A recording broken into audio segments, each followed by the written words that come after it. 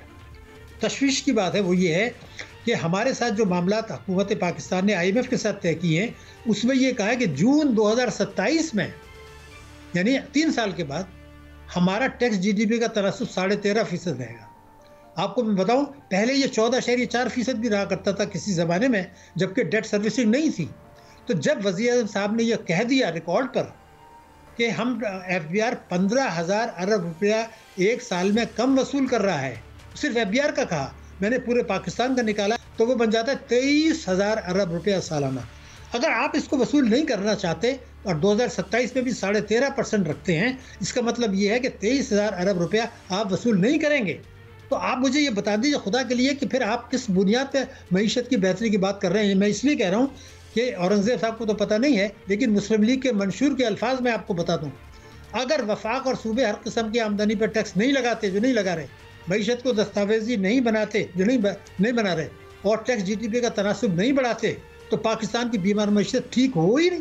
نہیں سکتی۔ یہ بالکل صحیح کہا تھا انہوں نے۔ اچھا ڈاکٹر صاحب کیونکہ ٹائم ختم ہو رہا ہے پروگرام کا، جلدی سے صرف یہ بتا دیں کہ آج